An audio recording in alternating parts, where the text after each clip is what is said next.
Bienvenue à cette capsule vidéo concernant l'utilisation du CPAP avec précaution MRSI. Au début de la pandémie de COVID-19, l'utilisation de la valve de Bouzignac a été cessée.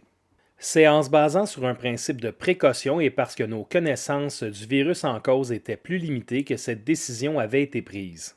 Bien que ce principe de précaution soit toujours applicable, l'état actuel de nos connaissances nous permet aujourd'hui de réintroduire le CPAP et le NAVR dans les pratiques préhospitalières. La littérature soutient cette réintroduction. En début de pandémie, une hypothèse était que la ventilation non invasive, VNI, du CPAP pouvait être délétère pour le patient atteint de la COVID-19. Nous savons maintenant que son utilisation favorise un séjour plus court aux soins intensifs et peut raccourcir le temps d'intubation. La décision initiale de proscrire l'utilisation du CPAP était également basée sur le risque de transmission aérienne accentué lors des interventions médicales générant des aérosols, connus sous l'acronyme IMGA. Contrairement à l'administration d'oxygène, la respiration et la toux, l'utilisation du CPAP génère des aérosols et est une IMGA. En revanche, nous connaissons mieux nos facteurs de protection, le masque N95, les filtres HEPA et la ventilation négative du véhicule ambulancier. Le risque de transmission aérienne existe, mais nous savons qu'il est possible d'utiliser le CPAP en contexte de pandémie de COVID-19 de façon sécuritaire pour les paramédics. Il suffit d'ajouter quelques précautions à nos procédures habituelles. Actuellement, le patient en détresse respiratoire doit être considéré à risque de COVID-19 jusqu'à preuve du contraire. La présentation critique la plus constante de la COVID-19 est justement cette détresse respiratoire. Dans cette vidéo, nous vous présenterons les procédures d'utilisation du CPAP et du NAVR en contexte MRSI, en contexte de pandémie de COVID-19. Bien que des gestes et des précautions seront ajoutés pour rendre notre procédure habituelle plus sécuritaire, les critères d'inclusion et d'exclusion d'utilisation de la CPAP demeurent inchangés. Revoyons-les ensemble avant d'aborder les particularités MRSI. Les critères d'inclusion et d'exclusion de la valve de Bouzignac font partie du protocole REA9, assistance respiratoire ou ventilatoire. La valve de Bouzignac est une CPAP à usage unique. Elle doit être utilisée chez le patient nécessitant une assistance respiratoire. Les critères d'inclusion sont patient adulte, 18 ans et plus, état de conscience alerte ou verbal, signes de fatigue ou d'épuisement respiratoire. Les critères d'exclusion sont obstruction des voies respiratoires. L'obstruction doit être active. Si elle a été levée et que le patient présente les critères d'inclusion sans critères d'exclusion, la CPAP doit être utilisée. Hypotension avec une systolique inférieure à 100 mm de mercure, traumatisme et hypoventilation. Voyons maintenant les objectifs de soins de la CPAP en contexte MRSI. En contexte MRSI, nos objectifs en lien avec les bénéfices pour le patient sont les mêmes qu'en contexte non MRSI, soit améliorer l'état de fatigue ou d'épuisement respiratoire, améliorer l'oxygénation du patient et éviter l'hypercapnie. Spécifiquement au contexte MRSI, nous avons ajouté à nos objectifs assurer la sécurité des TAP et finalement assurer la sécurité des autres intervenants. Ces objectifs auront un impact direct sur le montage utilisé avec la valve de Bouzignac et notre séquence d'intervention en contexte MRSI. Voyons maintenant le montage en contexte MRSI. Le montage retenu est un montage vertical. Ce type de montage minimise significativement le risque de fuite au masque.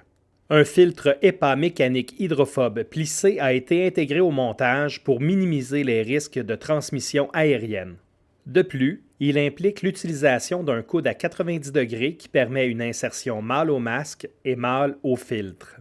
Il implique également l'utilisation d'un adaptateur avec port pour oxygène pour permettre la fixation de la valve de Bouzignac au montage. Parlons maintenant des filtres. Il existe deux types de filtres. Les filtres HEPA mécaniques hydrophobes plissés qui sont généralement carrés et les filtres électrostatiques qui sont généralement ronds. Le filtre électrostatique oppose peu de résistance, mais est peu tolérant à l'humidité imposée par la nébulisation. Le filtre mécanique hydrophobe plissé est plus tolérant à la pression et à l'humidité de la nébulisation. Pour ces raisons, si les nébulisations sont utilisées, seul un filtre HEPA mécanique hydrophobe plissé doit être utilisé. Pendant votre intervention, si de l'eau est visible dans le filtre, il doit être remplacé par un filtre sec. En l'absence de nébulisation, un filtre électrostatique peut être utilisé. Voyons maintenant le matériel requis et comment assembler le montage de la CPAP en contexte MRSI. Pour assembler le montage vertical, vous aurez besoin d'un masque à parois souples, d'un coude à 90 degrés permettant une insertion mâle au masque et mâle au filtre, d'un filtre HEPA mécanique hydrophobe plissé, d'un adaptateur avec port pour oxygène et d'une valve de Boussignac. Prenez d'abord le masque à parois souples et insérez-y le coude. Insérez ensuite le filtre HEPA. Ajoutez maintenant l'adaptateur avec port pour oxygène au montage. Terminez avec l'insertion de la valve de Boussignac. L'assemblage du montage vertical qui comporte 5 éléments est maintenant terminé. Pour administrer une nébulisation, il faudra inclure le NAVR au montage utilisé. Le NAVR sera installé en début de montage directement sur le masque à parois souples. Ensuite, les autres éléments seront installés tels que vus précédemment.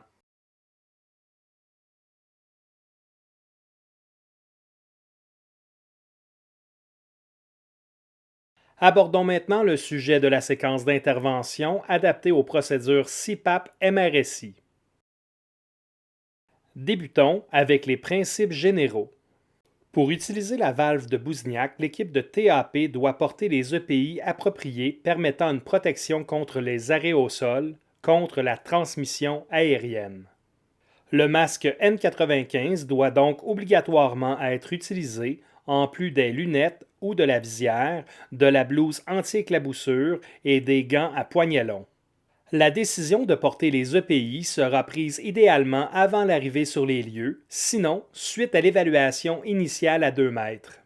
L'équipe de TAP doit également s'assurer que le véhicule est prêt à recevoir le patient. Rappelons que la cloison entre l'habitacle et la cabine de soins doit être fermée, qu'il faut mettre en marche la ventilation négative du véhicule à la puissance maximale et positionner stratégiquement la bouteille de solution antiseptique, le sac biohazard et la poche pour la literie souillée.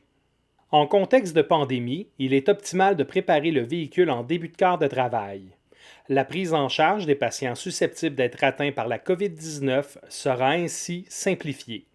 Vous pouvez visionner la vidéo de prise en charge des patients susceptibles d'être atteints par la COVID-19 sur notre chaîne YouTube SPU Montérégie. Elle est complète et inclut la séquence de la préparation du véhicule et les séquences d'habillage et de déshabillage. Un guide terrain a également été conçu et est disponible dans les tablettes véhiculaires. Voyons maintenant les principes spécifiques qu'il faut respecter pour utiliser sécuritairement la CPAP en contexte MRSI. Premièrement, avant d'utiliser la valve de Boussignac, faites sortir de la pièce toute personne sans protection contre les aérosols et toute personne dont la présence n'est pas obligatoire. Deuxièmement, une fois le montage en place, il faudra minimiser les ouvertures du circuit de ventilation non invasive au minimum. Le circuit devra être ouvert le moins souvent possible et le moins longtemps possible tout au long de son utilisation. Troisièmement, il faut toujours fermer le débit de la CPAP avant d'ouvrir le circuit. Quatrièmement, si les nébulisations sont utilisées, seul un filtre HEPA hydrophobe plissé doit être utilisé. Et finalement, si de l'eau est visible dans le filtre, celui-ci doit être changé pour un nouveau filtre sec. Voyons maintenant la séquence d'intervention CPAP-MRSI lors de l'utilisation d'un montage vertical avec NAVR. L'objectif de la démonstration qui suivra est de permettre au TAP de visualiser la séquence d'intervention d'utilisation du CPAP en contexte MRSI afin de se l'approprier. Pour cibler l'essentiel en lien avec cet objectif et ne pas alourdir inutilement le contenu, l'utilisation du MDSA n'a pas été incluse. Dans la même logique, la démonstration débutera au moment de l'intervention où les TAP ont déjà complété leur évaluation initiale à 2 mètres, revêtu leurs EPI, procédé à l'appréciation du patient, installé un masque d'oxygène au visage de ce dernier et fait sortir de la pièce toute personne sans protection contre les aérosols et toute personne dont la présence n'est pas obligatoire. La démonstration inclut l'utilisation du NAVR car c'est lors de son utilisation que la séquence est la plus complexe. Avant de la visionner, il faut insister sur une notion importante. Il faut minimiser les ouvertures du circuit. Pour cette raison, lorsque l'administration du salbutamol est requise et objectivée en début d'intervention, il faut inclure le NAVR au montage avant même de l'installer au visage du patient. C'est cette séquence qui sera utilisée dans la démonstration. La première étape de notre séquence d'utilisation du CPAP en contexte MRSI est celle du montage. Il faut assembler dans l'ordre le NAVR, le coude, le filtre HEPA mécanique hydrophobe plissé, l'adaptateur avec port pour oxygène et la valve de Boussignac. Une fois le montage terminé, déposez-le. Retirez maintenant le nébulisateur du montage. Dévissez la partie supérieure du nébulisateur. Vérifiez et préparez la dose de salbutamol. Versez la quantité de solution dans le nébulisateur afin d'administrer la bonne dose. Revissez la partie supérieure du nébulisateur et assurez-vous de toujours le maintenir à la verticale. Prenez le montage et réintroduisez le nébulisateur dans le T du NAVR. Demandez à votre partenaire de tenir le montage en s'assurant que le nébulisateur soit à la verticale.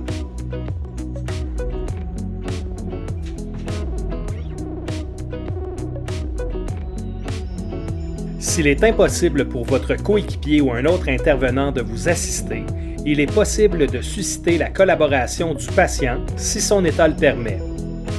Vissez maintenant le débitmètre d'appoint au manomètre de la bonbonne. Branchez maintenant la tubulure du nébulisateur au débitmètre d'appoint. Laissez le débitmètre éteint, la nébulisation sera débutée en dernier lorsque le montage sera fixé au visage du patient avec les courroies souples et que l'étanchéité sera confirmée. Fermez le débit d'oxygène du manomètre et débranchez le masque d'oxygène. Votre coéquipier retirera le masque d'oxygène du visage du patient et appliquera immédiatement le masque à parois souples de façon étanche. Raccordez la tubulure de la valve de Boussignac au manomètre et dès que l'étanchéité du masque est confirmée, ouvrez le débit à 15 litres par minute.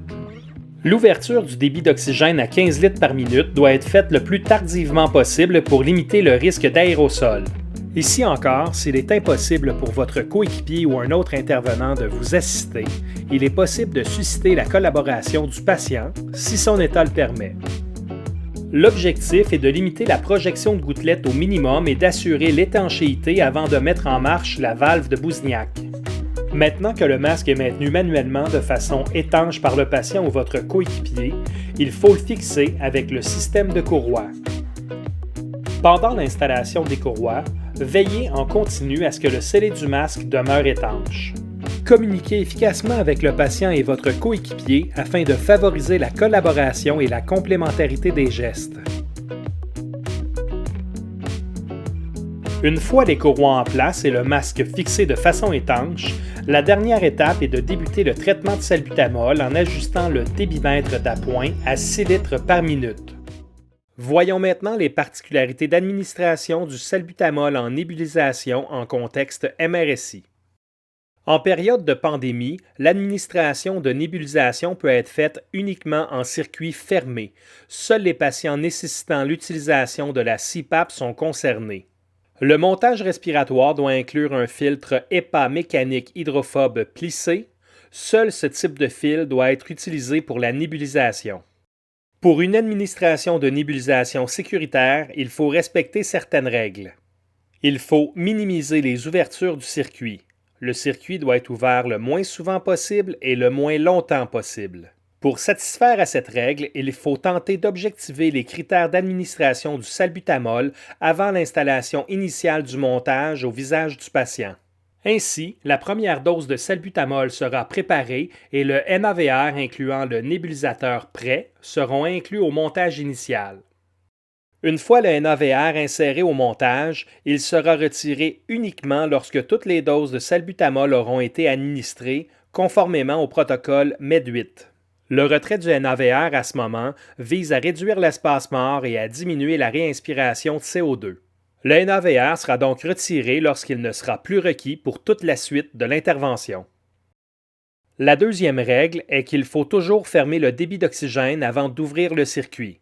Pour respecter cette règle de sécurité, lors de l'installation ou du retrait du NAVR au montage, il faut d'abord et avant tout s'assurer de fermer tous les débits d'oxygène, tant celui de la valve de Boussignac que celui du nébulisateur. S'il a été impossible d'objectiver les critères d'administration du salbutamol avant l'installation du montage au visage du patient, préparez la dose de médication dans le nébulisateur et préparez le NAVR. Vissez le débitmètre d'appoint au manomètre de la bonbonne. Branchez la tubulure du nébulisateur au débitmètre d'appoint sans le mettre en marche. Fermez ensuite le débitmètre de la valve de Boussignac et ajoutez le NAVR au montage. Si deux intervenants sont disponibles, il est optimal d'assurer l'étanchéité pendant la manœuvre. Sinon, il est tout de même sécuritaire de procéder seul. Dès le montage complété, remettez en marche le débitmètre de la valve de Boussignac. Resélectionnez le débit ayant permis d'atteindre les objectifs cliniques de la CPAP. Ouvrez le débit du nébulisateur à 6 litres par minute. Le moment venu de répéter une dose de salbutamol, assurez-vous d'abord que le débit d'oxygène du nébulisateur est fermé. Préparez la prochaine dose en utilisant un deuxième nébulisateur. Ainsi, le temps d'ouverture du circuit sera minimisé. Lorsque la prochaine dose est préparée et que le nébulisateur est prêt, fermez le débit d'oxygène de la CPAP avant d'ouvrir le circuit. Retirez le premier nébulisateur du T du NAVR et débranchez la tubulure. Raccordez maintenant la tubulure au deuxième nébulisateur. Introduisez le deuxième nébulisateur dans le T du NAVR. Dans les plus brefs délais, remettez en marche le débit d'oxygène de la valve de Boussignac. Resélectionnez le débit d'oxygène ayant permis d'atteindre les objectifs cliniques de la CPAP. Remettez en marche le débitmètre alimentant le nébulisateur à 6 litres par minute. L'objectif de cette démonstration était de présenter la séquence lorsqu'il y a un seul intervenant d'impliqué. Lorsque plusieurs intervenants sont disponibles, rappelons qu'il est optimal que l'un d'eux assure manuellement l'étanchéité du masque pendant la manœuvre.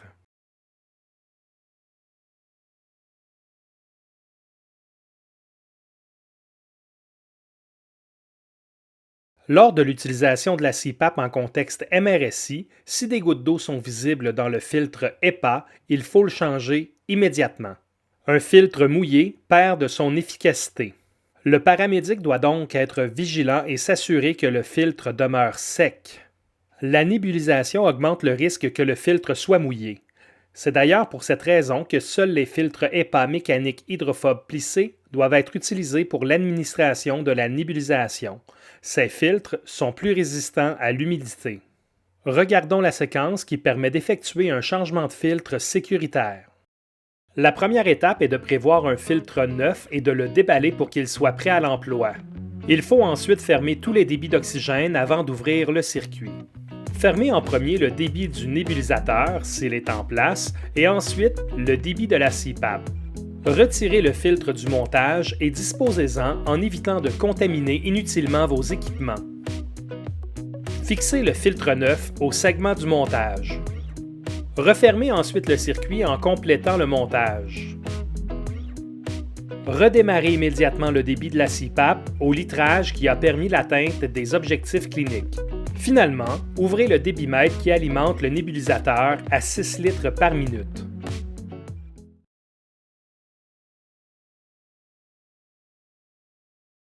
Lors de l'utilisation de la CPAP en contexte MRSI, la surveillance clinique serrée demeure essentielle. Il faut également limiter le risque de contamination en s'assurant en continu qu'il n'y a aucune fuite au masque. Avant d'aller plus loin, rappelons les objectifs cliniques de la CPAP en contexte MRSI. Améliorer l'oxygénation du patient, favoriser l'élimination du CO2, améliorer la performance ventilatoire avec ou sans atteinte des objectifs de saturation, et limiter les risques de contamination des travailleurs de la santé. La surveillance clinique du patient implique d'augmenter de 5 litres par minute le débitmètre de la CPAP toutes les 3 à 5 minutes jusqu'à l'atteinte des objectifs cliniques et de gérer les fuites au masque en continu. Il faut donc assurer une surveillance clinique minimalement aux 3 à 5 minutes. Il faut être attentif à la mécanique respiratoire et aux échanges gazeux. L'évaluation de la mécanique respiratoire consiste à apprécier le niveau de fatigue ou d'épuisement du patient. La mécanique respiratoire relève de la capacité musculaire du patient à assurer une respiration adéquate. Il faut donc être attentif à la position du patient, à l'utilisation des muscles accessoires, à l'amplitude, au rythme respiratoire et à la capacité à faire des phrases complètes. Ces éléments n'apparaissent pas tous en même temps, c'est le cumul des indices qui permettra au paramédic d'appliquer son jugement concernant l'état général du patient. Concernant les échanges gazeux, les signes et symptômes à observer seront des manifestations indirectes. Le manque d'oxygène causera de la confusion ou de l'agitation. L'excès de CO2 causera de la somnolence et de la léthargie. Cet excès, l'hypercapnie, peut faire diminuer la fréquence respiratoire en plus de causer la somnolence et la léthargie. Le paramédic doit donc être vigilant. Une fréquence respiratoire dans les limites normales, mais associée à une altération de l'état de conscience, à de la somnolence ou à une léthargie, témoigne fort probablement d'une hypercapnie, d'un excès de CO2. Une fréquence respiratoire qui diminue constitue une amélioration de l'état du patient lorsque l'état de conscience, la léthargie ou la somnolence s'améliore ou minimalement ne se détériore pas. La dissociation de l'oxygène de l'hémoglobine permettra d'observer une coloration bleutée. Lorsque cette coloration peut être observée au niveau central, soit au niveau des lèvres, du visage et des muqueuses, l'état du patient nécessite une intervention rapide. La fréquence respiratoire augmentée est un signe compensatoire d'hypoxie ou d'hypercapnie. La saturation, pour sa part, est la résultante de tous ces éléments. En plus de l'attention soutenue du paramédic, les signes vitaux sériés et l'utilisation de l'échelle de dyspnée sont indispensables pour une surveillance clinique adéquate. Concernant la gestion des fuites, il faut s'assurer de l'étanchéité aux 3 à 5 minutes et à chaque fois que le circuit doit être manipulé. Demandez souvent au patient s'il ressent des fuites et soyez attentif aux sons qu'elles peuvent causer. Il faut vérifier s'il y a des fuites et s'assurer de l'étanchéité suite à l'installation initiale du montage, suite à l'installation du NAVR, suite au retrait du NAVR, suite à un changement de filtre,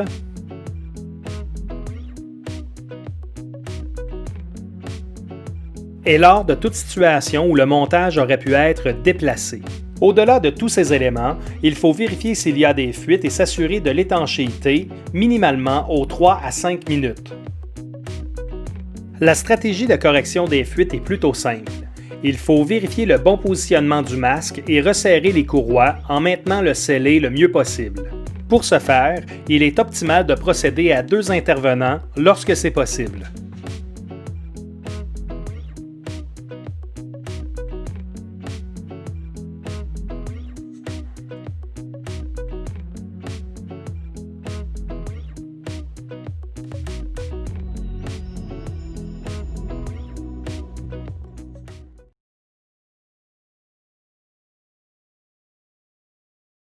Il faut favoriser la cohésion et le travail d'équipe avec les centres hospitaliers. Une communication efficace est essentielle. Lorsque l'état du patient nécessite une ventilation non invasive, VNI, avec une CPAP, les paramédics doivent faire un préavis au centre hospitalier alors qu'ils sont toujours sur les lieux.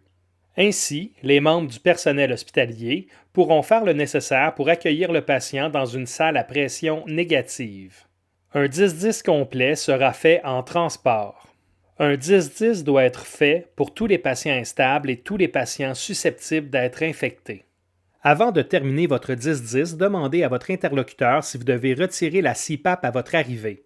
L'organisation physique et la configuration de l'urgence peut permettre de la laisser en fonction même s'il s'agit d'une intervention médicale générant des aérosols.